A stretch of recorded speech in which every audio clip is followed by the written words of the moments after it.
Le château Saint-Nabor à Cornillon, c'est une histoire de famille. Et pour nous la raconter, nous avons rendez-vous avec Jérémy Castor.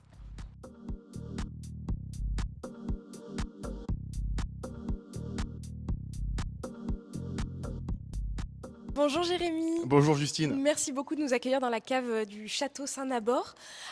Derrière ton t-shirt, j'ai vu écrit Déboucher notre histoire. Tout Qu'est-ce à que ça fait. veut dire? Tu peux nous expliquer? Le vin n'est pas qu'une boisson, c'est tellement de choses derrière, des hommes et des femmes qui travaillent tout au long de l'année un Mhm. territoire, qui travaillent une façon de penser. Donc on D'accord. débouche toute une histoire, c'est pas juste une boisson, mais c'est voilà, c'est toute notre histoire qui est racontée dans le verre de vin que tu peux apprécier.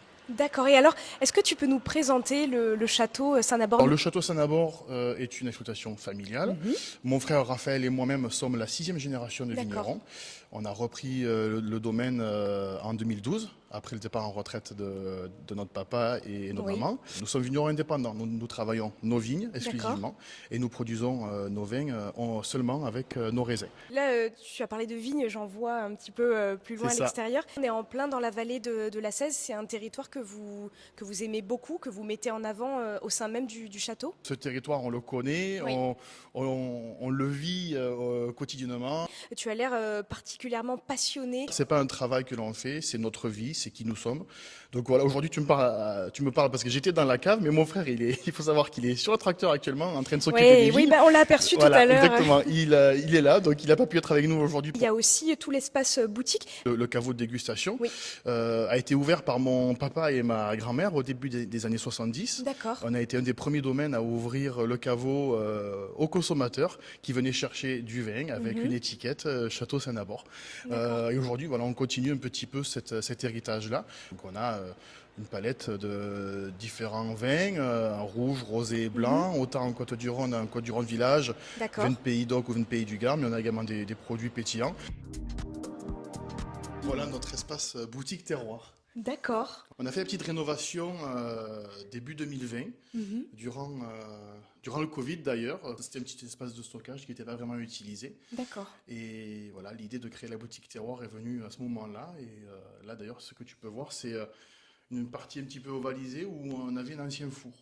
Enfin, le mot Saint-Nabor, on remonte jusqu'au XIe siècle. Alors, du coup, il y a plein d'histoires, mais Saint-Nabor aurait été un templier qui, au retour des croisades, aurait créé un prieuré. Ouais, mais ce qui est génial, c'est qu'on peut même être touriste dans sa propre région. Il y a une expression, enfin un terme qui revient assez souvent, c'est l'œnotourisme. Qu'est-ce que c'est? Et est-ce que vous le pratiquez, vous, au sein du château Saint-Nabor? Déguster un vin, c'est bien, mais on va dire que c'est le minimum. On doit proposer quelque chose qui va aller plus loin dans l'expérience. Donc nous, aujourd'hui, nous proposons d'autres expériences, Mhm. des dégustations accords mets et vins avec justement Oui. des ardoises gourmandes Mhm. composées des produits locaux dont je t'ai parlé, au cœur de la cave, Mhm. ici, où on accueille des petits groupes. Nous, aujourd'hui, notre métier de paysan, c'est d'expliquer à Mhm. nos consommateurs comment on travaille. Pourquoi? Parce que ces consommateurs sont de plus en plus exigeants.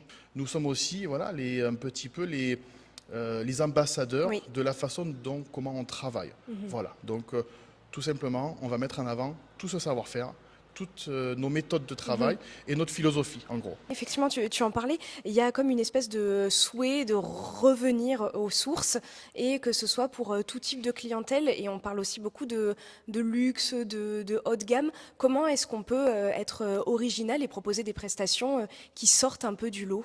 Nous avons un projet qui arrive maintenant à terme et D'accord?